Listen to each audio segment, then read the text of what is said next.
સસ્તું સોનું આપવાના નામે નકલી નોટના કૌભાંડનો સુરતમાં પર્દાફાશ થયો। 3 ઠગબાજો બોગસ ચલણી નોટો આપીને છેતરપિંડી કરતા હતા।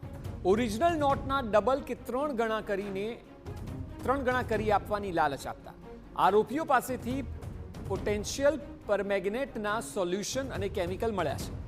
બીજા બાજુએ ઔરંગાબાદમાં 7 લાખની છેતરપિંડી કરવાનો ખુલાસો થયો। આરોપીઓએ મહારાષ્ટ્રમાં પણ ઠગાઈ કરી હોવાનું સામે આવ્યું।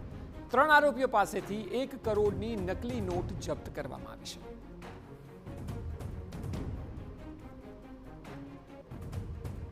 મહત્વનું છે કે આરોપીઓ સસ્તું સોનું વેચવાના નામે લોભામણી લાલચ આપતા હતા, જે બાદ સોનું ન આપીને ફરિયાદી પાસેથી પૈસા પડાવ્યા હતા। ફરિયાદીએ સોનાની વારંવાર માંગણી કરતા આરોપીઓએ સોનાને બદલે 3 ગણા પૈસા આપવાની લાલચ આપી, જે બાદ આરોપીઓએ નકલી ચલણી નોટ બનાવી આપવાનો ડેમો પણ આપ્યો હોવાનો દાવો કર્યો।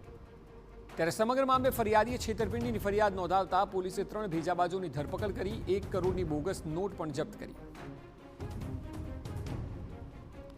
જે આરોપી સંજય ઉર્ફે બંગાળી જે છે એના ખિસ્સામાંથી 500ના દરની 3 ફેક કરન્સી મળી આવેલ છે, જે અમે યુવી રેઝમાં જોતા અલગ અલગ કલરની દેખાઈ આવતા કે જે 500ની નોટના છાપવામાં આવે તો 1 કરોડ રૂપિયાની કરન્સી 500ની છપાય તે અને આ કેમિકલ કબજે કરેલું છે।